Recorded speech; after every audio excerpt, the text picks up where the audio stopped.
Welcome to another Center Stage Tips video. My name is Cecilia and today we're going to be talking about my best tips for how to do your makeup for stream. A few disclaimers before we start. Makeup is art. You do not need it. You're beautiful just the way you are. Makeup should be fun and it should be enjoyed. It's a process of experimentation and creativity. The products I'm going to reference in the video have worked for my skin. Skin is very important. It's your largest organ and it's very personal and unique to each one of us. Any skincare product or even makeup product I mentioned might not work for you.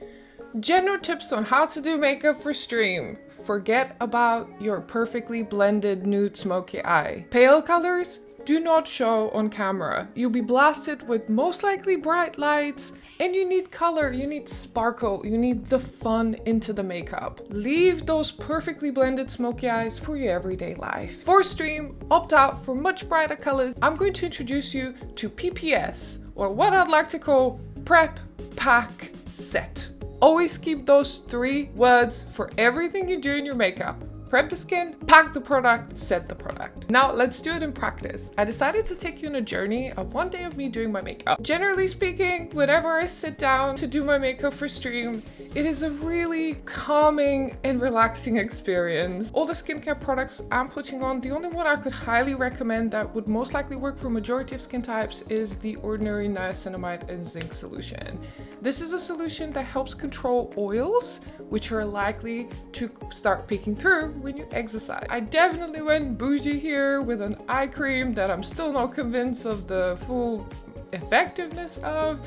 I rolled my skin, I put a bunch of more stuff on there. You do not need to do that. All you need to do is make sure you moisturize. Make sure your skin is not crying for moisture before you start putting on any other product. We're still in the prep stage. I know none of this is super exciting. There is one more very important prep stage, and that's a primer. A lot of people tell you primers do nothing. I will beg to differ. At the moment, I'm using a hydrating primer, which I have found works really well to help other makeup kind of adhere better to my face. Take your pick. There's other primers that could be pore minimizing, mattifying, evening texture if you're struggling with acne or acne scarring. I do have recommended the one I particularly use, and if you have a normal skin, you might like it. Bear in mind, hydrating primers will remain tacky, and that's normal. They should remain tacky. It's time to put some color on. I know I go a bit bougie with the foundation, but this is a foundation that has been very highly recommended for many, many years. The Estee Lauder Double Wear is a staple foundation I've been using for approximately 8 years. There are much cheaper alternatives than you can find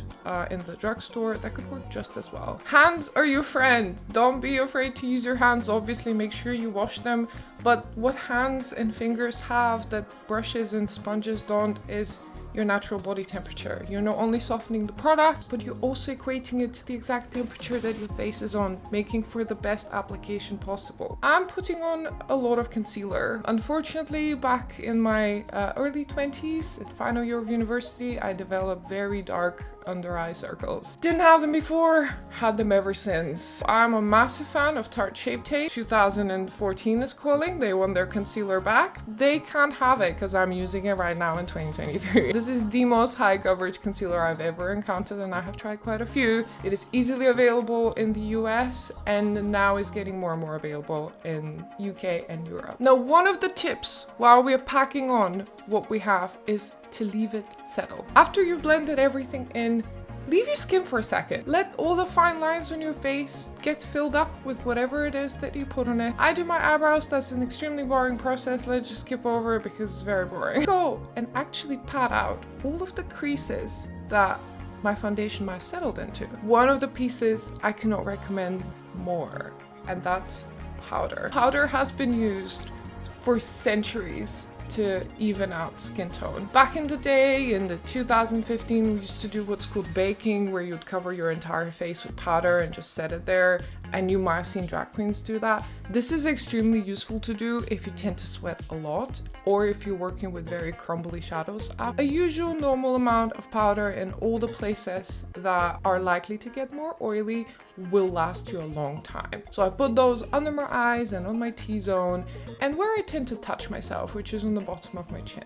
We've talked a lot about prepping, and I cannot recommend more to you an eyeshadow primer. The one I use is actually fairly cheap. It's just the NYX one. You could go ahead and try and do any eyeshadow primer. I found this one works well for me. I just blended them with a sponge. And there comes the fun part. I tend to just look at some of my palettes and choose a color that I feel like today. Back when I recorded this, I felt like green. Today I felt like blue. This is literally how it starts. I look at the options, I pick a color, and then we go in for it. The truth is, you don't need 800 different brushes to work with. I pretty much use the same 5 to 6 brushes across my entire makeup routine, and I keep a little napkin on the side to just wipe them off if I need to change the color. Do not feel afraid if something looks a bit off or too much. You have to trust the process, especially when you're working for makeup on camera. It's going to look like a lot. It will look like, even when it's finished, it's going to look like a lot. Just trust the process. And if you think stuff start looking too splotchy, just grab your buffer brush and go over it again. And if you hate it, go over it with another color. It's fine. That day, I felt that the color was fun, but it wasn't punchy enough. So I went on top of it with some glitter. Glitters are a great alternative to very lengthy blending. So if you can get yourself on some pressed glitters and apply them with your fingers, that's the best way to apply pressed glitters. You can create a massive punchy effect in like less than 2 minutes without any blending. You remember how we put some powder underneath our eye and we pressed it? That's now coming into handy, as from all the packing I've done, from all the eyeshadow, I am able to easily remove any fall off. Starting off with an eyeliner, and I know you guys want a tip for how to apply eyeliner smoothly. Does not exist such a tip, unfortunately. Eyeliner is something that you would just learn with time, the more you practice. There's different ways to apply it. My favorite way to apply it is with a felt tip. I have been using the NYX Epic liner in black for the past 9 years or so, and I haven't found anything better than that. Price point is also very affordable, so I do recommend trying to learn it on a felt tip. It's one of the more difficult ways to do eyeliner, but it is one of the most rewarding ones and consistent ones and precise ones. The one tip I will give you for eyeliner, your eyes will not be the same. So even if you do your lines precisely similar, they might still look off because we're not perfectly symmetrical as humans. So one of your eyes is likely a little bit to the side or a little bit up than the other one. So try and understand that and just roll with it. For eyelashes that day, I felt like we're gonna do 1 layer of mascara. If you're just doing mascara, I recommend 2 layers. Work pretty quickly in between them because you want a little bit of dryness, but not too much. My favorite mascara is Lash Paradise by L'Oreal, which is also a pretty affordable brand, so I'd recommend that. It tends to dry pretty nicely and it doesn't transfer too much. That day, however, I felt like fake lashes, which means that I put only 1 layer of mascara and then came on the bane of my existence, getting fake lashes to stick well. Now I'm showing you this particular glue because I've been through other glues that are shit, and I do recommend that one. Do not be wary if the glue looks white, blue, or whatever the color is at the time. They always dry clear. Biggest tip, wait. Don't rush. Put the glue on the lash and wait a good amount of time. And that day when I did my makeup, it actually worked. I waited the full 30 seconds for each eyelash. It actually worked pretty good. Lashes are pretty important to complex looks and they could change and tie up the entire look. So do not underestimate the value of lash. Now I'm done with all the eyes and the face is prepped. It's time for me to start contouring. I know I'm bougie here. I just love this particular product. You just need a bronzer. Adding some shadows to the face is pretty important at this stage because we've done a very, very bang eye. So you kind of want your face not to look very flat. I would advise you not to work with cream products. Cream products are best for when you're just out and about throughout the day. If you're going to be sweating, you should be banking on mostly powders. Lastly, I'm putting my favorite blush, which is of course NARS Orgasm, because why not? I don't know, I just have it left here. I'm putting it all over. There's many ways to put on blush and make a massive statement out of it. Feel free to go wild. Also, blush is the one thing that goes on easy and goes off very easy. One of the first things you notice disappearing from your makeup a few hours in is your blush. So don't be afraid to put more if you have to. If you feel like you've put more than you should from anything, just grab that sponge from the start and go back and pat where you don't want the product to appear. You don't even need to dip it into any foundation or concealer, just use the sponge itself. That's a good way of fixing mistakes you might have made with too heavy-handed powder. I love highlighters because I'm clearly stuck in 2015. Highlighters actually react really, really well with lights. They could be a bit too harsh in the sunlight. So if you're going out and about, be a little bit wary about how much you're punching with those. But I recently bought Trophy Wife in the Rihanna collection of Fenty, and I've been obsessed with it. So I'm trying to use it every day, even though I'm not wearing it today. We wore it that day. We're at the final step of the makeup, a step you should not be skipping, okay? Get yourself a setting spray. I'm not joking. Get it. Go and buy a setting spray. A setting spray is this miracle thing that is basically some fancy ass water that sprays fine mist on your face and allows for everything you've just wasted 40 minutes putting on it to the precision you loved it to be set in the best way possible. I used to use NYX matte finish, but I actually moved more to their dewy finish as my skin changed. I highly recommend the NYX brand. I have seen it work for many different skin types. Do not skip that step. And also, as you're looking at me completely covering my face with it, that's what you need to do. Your face needs to feel wet. Not dripping, but it needs to feel wet. And then additional tip I have here for you is fan it out. Dry the setting spray in place.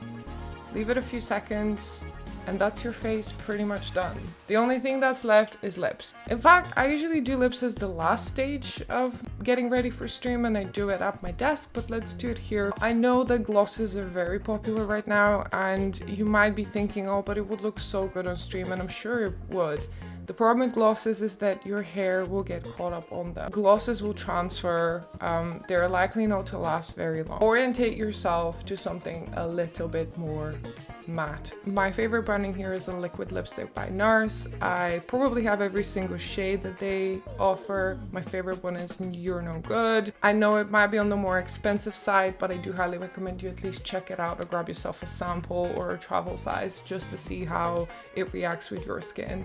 It does not dry out your lips extremely badly like some of the matte lipsticks would, but also it doesn't stay tacky on your lips and potentially ruin your makeup. You can see I clearly go and overline my lips by a lot. You could do that with a lip pencil. When you do a big bang eye makeup and you decide to wear lipstick, you would want to balance the strength of your eye with the strength of your lips. So if your lips are naturally a bit smaller like mine are, don't be afraid to go ahead and overline them. Here's the finished look that I came up with that day. Was it my favorite? Probably not. I've probably done much better looks, but I was pretty happy with the look and the way it turned out, and of course it lasted the entire stream, which is the point of this. Now repeat with me again. It is prep, pack, and set. If you want the TLDR of this video is PPS, prep, pack, set.